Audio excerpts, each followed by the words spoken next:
coisa.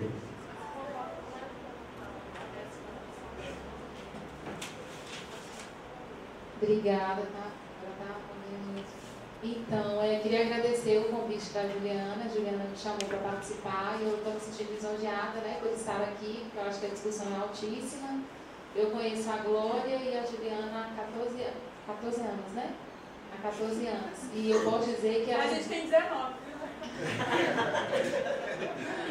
Eu conheço as duas há 14 anos e, assim, para mim é uma alegria muito grande saber que elas falam de direitos humanos, assim, nessa banca e fora dela também. Então, são pessoas que eu sou muito feliz de ter um dia conhecido.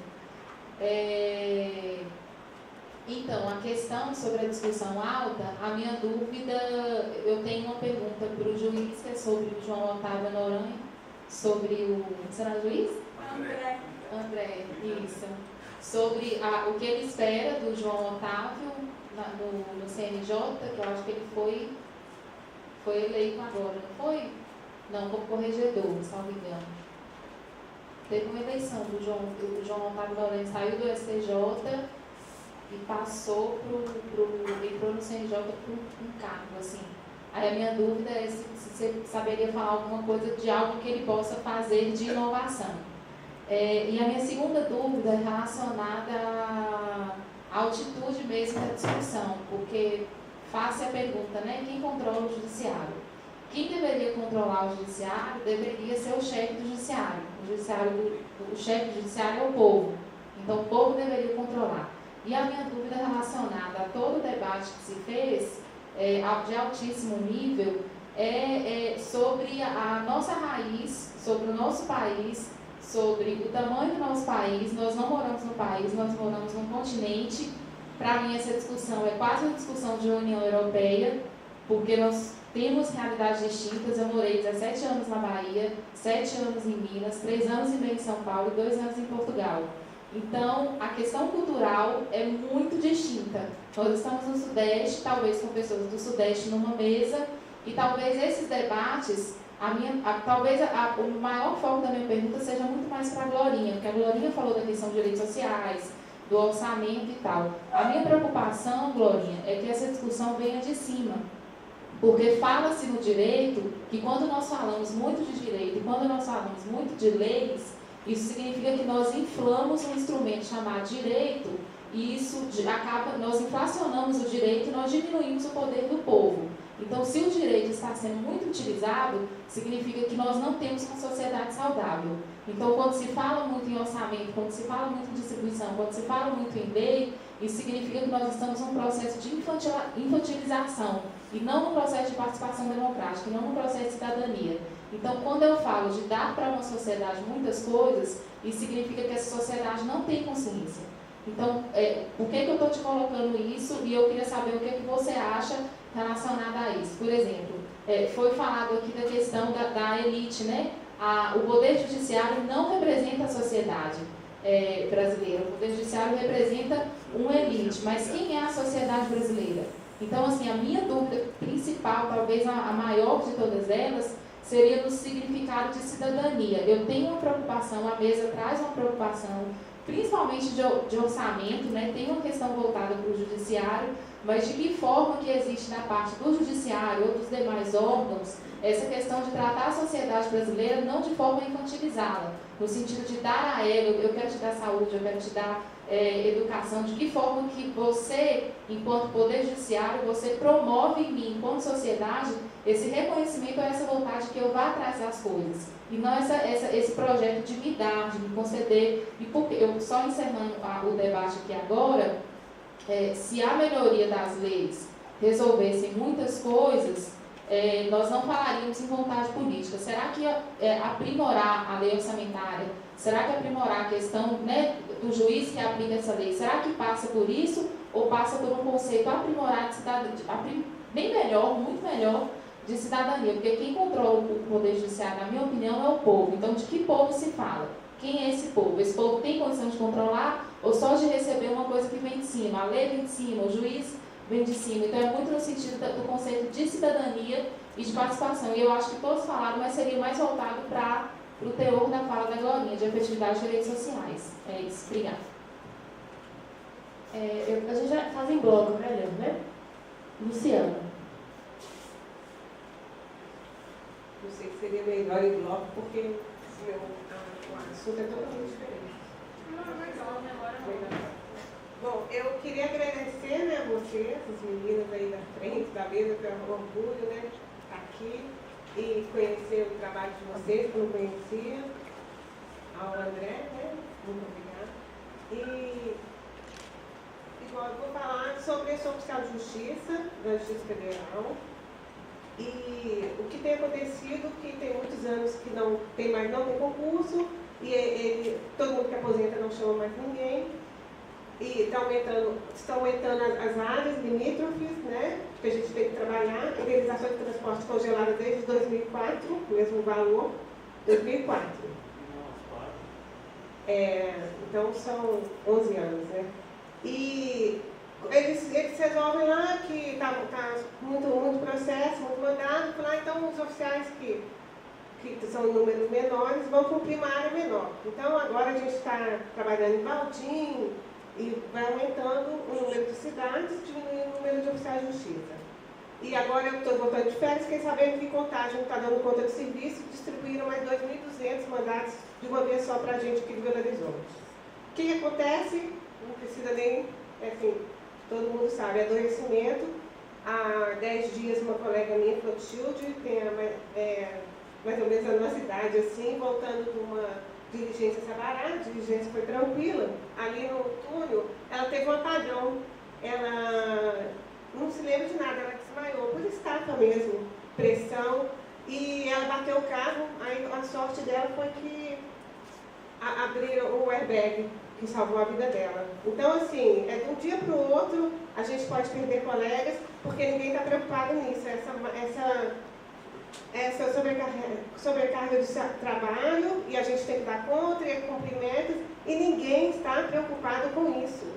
É um absurdo que acontece, igual ela falou do nosso reajuste. O nosso reajuste vai ser até 2019. Você imagina isso? Como que está a inflação, né? A gente vai no supermercado, as coisas dobraram de preço, ninguém tem dúvida disso, né? Fala da inflação de 10, 12, 15, a gente sabe como que é, mas 100%. Então, eu estou falando que o tema da colega aqui, né, muito relevante, né? E o meu é totalmente diferente, mas é mais um depoimento e agradecimento a vocês também por essa oportunidade. Obrigada. Zé Francisco. Bom dia a todos, vou falar em pé. Bom dia. Parabenizo a mesa, ao Citraeng, aos presentes. Dentro da atual conjuntura que nós estamos passando, esse é um momento muito importante.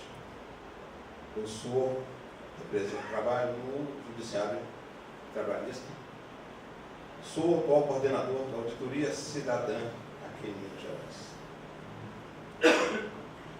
Vou começar a minha fala aqui, primeiramente. Juliana, o tribunal não fazia um trabalho social com referência. Aqui vai ser um trabalho de mídia. Eles colocavam os meninos lá dentro para trabalhar com a gente. Aí não conseguia dialogar com eles. Eles não chamam de trabalho social. Segundo, na realidade não faziam um trabalho de office boys, faziam um trabalho dos antigos ou auxiliares. Eles autuavam quanto tempo autuar, não tínhamos tempo autuar. E para abrir volumes, estão fazendo exatamente o trabalho de auxiliares. Isso é uma exploração. Era um trabalho precarizado. Hoje, com o corte do orçamento do judiciário, nós estamos virando para fazer isso. Só para poder deixar aqui para o pessoal. Quando se falou em corte do orçamento, a Receita Federal em 2015 foram 2,748 bilhões.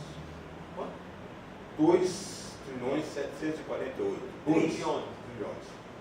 Despesa, 2,668 bilhões. Fala-se em déficit público de quanto? 770. Nós tivemos um superávit de 480 bilhões. Onde foi parar esse dinheiro? Não sabemos. Discutimos demais a PEC 257. Não, PEC 257, PEC 241. Vamos retroagir mais ou menos 10 anos. Estamos aplicando exatamente a 319, que chama-se Consenso de Washington. Quando a Juliana fala em congelamento na 241 por 20 anos, ou possibilidade de revisão a 10 anos. 319 é o documento? Eu acho, conceitual, muito mundial. Quando se fala congelamento em investimento no serviço público, o próprio consenso de Washington já falava em quem? Estado mínimo. Discutimos isso lá atrás, e aos poucos foram congelados, ninguém se falou mais disso. E a caixa de Pandora foi abrindo, e aos poucos nós estamos tentando formatar essa discussão.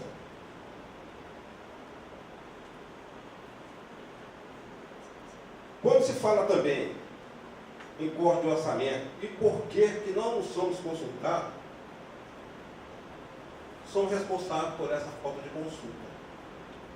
Por quê? Votamos e não cobramos responsabilidade de quem nós colocamos lá em cima. Tá?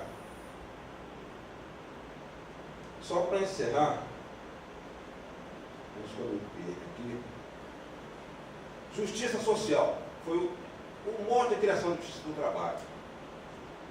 Hoje nós trabalhamos com PJE, o processo judicial eletrônico. É uma maravilha.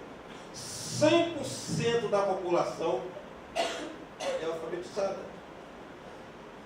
Eu faço um trabalho interno até no balcão de vez em quando. O processo físico, você iria lá no balcão, dava informação e instruía. É o papel da justiça, é o papel do Estado. Hoje, o desassistido, mais uma vez, por alguma amargura. Porque se ele for lá no balcão, eu vou falar para ele, não, já tem BJR, infelizmente você tem que consultar BJR. Hoje você não despacha com o juiz, você despacha online. Onde realmente está quem controla o judiciário? Me desculpe, vou me divertir. Quem controla o judiciário não é a população. Quem controla o judiciário hoje é o capital. Pode, em pleno século XXI, 51% das causas litigadas na justiça é o ente público. Eu tenho uma ação e a justiça me dá um prazo de 5 dias para me contestar. Pô, e dá para a União, para o Estado, o prazo tríplice, quádruplo, e vem falar que a União não tem condição. Peraí, nós estamos no século XXI. Pô, infelizmente, realmente, mais uma vez, quem controla o poder judiciário é o capitalismo, é o Estado. Obrigado. Obrigada. Célio.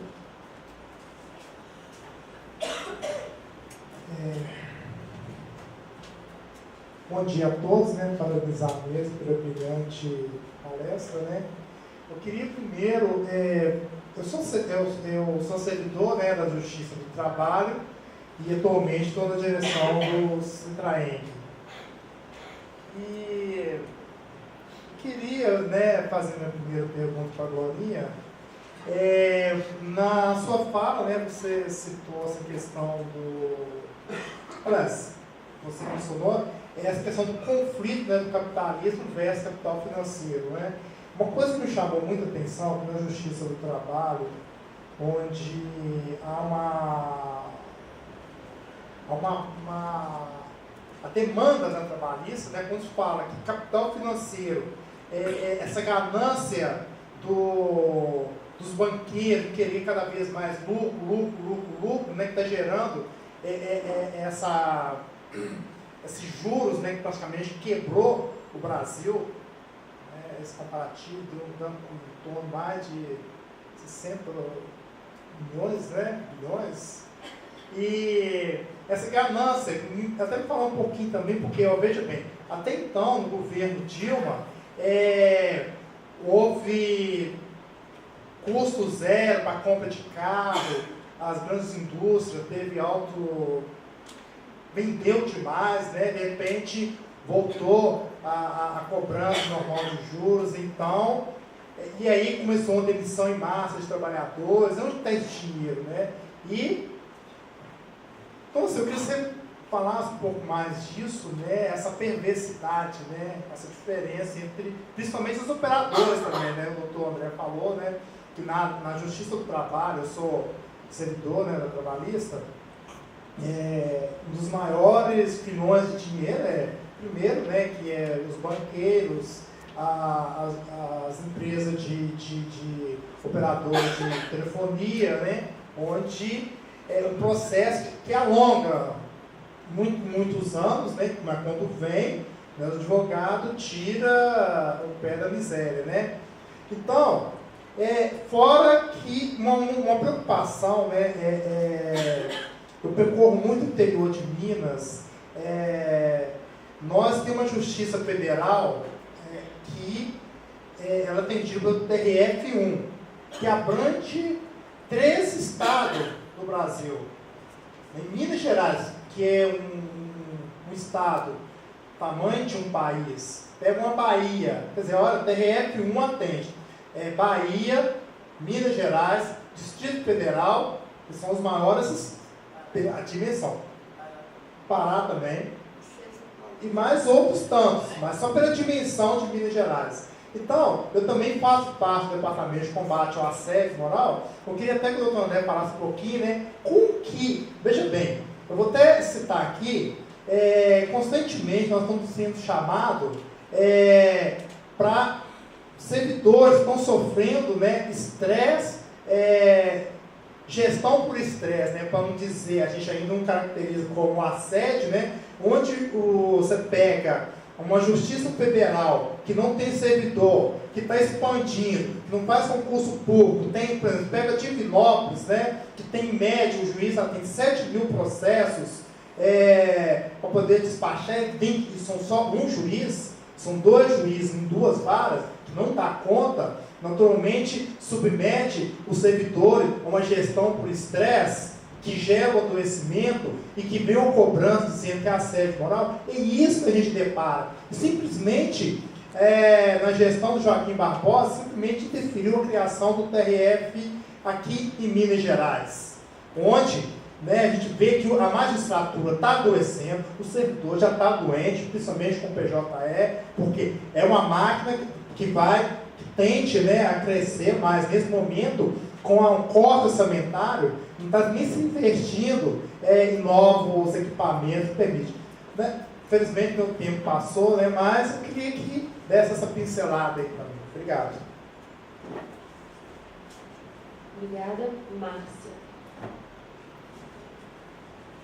Bom dia, eu gostaria primeiro de parabenizar pelo evento, tá? Somos todos os convidados, inclusive as pessoas que estão trabalhando no evento, está muito bom. Não conhecia também e estou gostando muito de participar. Meu nome é Márcia, eu também sou servidora pública federal, não sou do judiciário, eu sou do Poder Executivo. E vou ler a minha questão. Percebo uma insatisfação generalizada sobre a extrema hierarquização das instituições. Nossa sociedade é muito organizada horizontalmente. Nessa organização, os mais privilegiados recebem mais benefícios, são menos punidos e centralizam todo o poder de decisão, que muitas vezes atinge negativamente todos os subordinados. Lembrando que a sociedade, em uma forma geral, observa, assimila e reproduz esse modelo. Diz um ditado africano que é preciso toda uma sociedade para educar uma criança. Eu acredito nesse ditado, nossos órgãos, nossas instituições, elas ensinam a sociedade ensinam e ditam esse modelo hierarquizado e centralizado. Aí vem a minha pergunta. Seria possível, vocês vislumbram, né?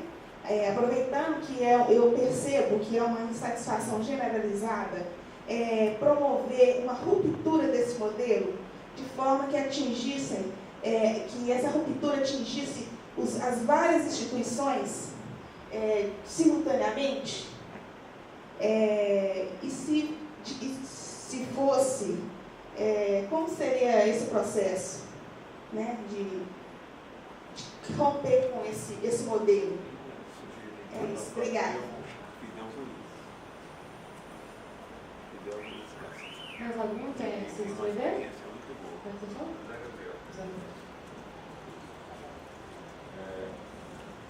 Eu queria voltar a essa questão, trazer uma experiência da minha distância no interior, que é o seguinte, o que eu observo depois de 20 anos no justiça do trabalho é que os servidores que estão lá às vezes há 30 anos, que vestem a camisa da instituição, que tentam fazer um trabalho de melhor qualidade, que se vê envolvido no processo de trabalho, adoecem até pelo fato de não terem nenhuma voz naquele ambiente. Às vezes, num ambiente de 15, 20 pessoas, se muda um juiz, por exemplo, aquele servidor é tratado apenas como uma peça daquele funcionamento, e toda a experiência de 30 anos, que às vezes o juiz tem só 5 anos de justiça do trabalho, chega lá e muda tudo, e aí pode até criar um caos no trabalho, mas aquele servidor de 30 anos não teve nenhuma possibilidade de dar a opinião dele, de dizer, não é bem assim,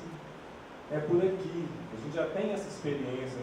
Enfim, essa questão da democratização da justiça, do poder judiciário, ela é muito clara na primeira instância, e a minha pergunta é como tentar mudar isso, porque isso adoece o servidor, isso faz o servidor perder o interesse pelo trabalho, pela instituição, e isso é fundamental para que o trabalho flua e para que a justiça realmente funcione. Então, é uma questão que eu sempre trouxe aqui para o Citraem e que me preocupa muito de não ser o centro das atenções do sindicato. Eu até parabenizo esse evento de hoje por tratar desse assunto, porque ele fica em segundo plano no nosso sindicato e é fundamental tanto para o funcionamento judiciário quanto para a sociedade brasileira como um todo. Qual cidade você trabalha, João? Carnavais. Mais alguém quer se inscrever? Eu vou passar para a mesa. Eu queria falar a respeito da componente da mesa, quando ela falou sobre a emenda constitucional e o projeto de lei que está em vias de ser deflagrado contra principalmente a população, os servidores. Existem dois caminhos que eu acredito sejam possíveis de se trabalhar: por dentro do sistema e por fora do sistema. Por fora do sistema, infelizmente, ainda nós temos que construir o que eu chamo um caminho luminoso para a construção da democracia, que é a vontade popular predominando sem limitações institucionais. O outro caminho é a luta por dentro, e essa nós temos até instrumentos que foram instituídos, está na Constituição, que é o parágrafo único do artigo 1º, todo poder emana do povo. Então, essa questão desses projetos do Banco Mundial, agora efetivados sob a forma de proposta de emenda constitucional e projeto de lei, que está na iminência de ser processado em regime de urgência ou não, mas é prioritário neste Congresso Nacional atual, seria essa mobilização para que se ponha em prática o que está previsto na institucionalidade constitucional. Poder emana do povo, então, os movimentos populares que têm que fazer com que essa vontade se manifeste e barre esse golpe contra a população, né? Verdadeiro golpe que vem se estendendo ao longo de todas essas administrações que assumiram o controle formal do país. Obrigada. Meu nome é Wanda, sou professora. Eu gostaria de dar os parabéns por essa discussão que está acontecendo aqui. É muito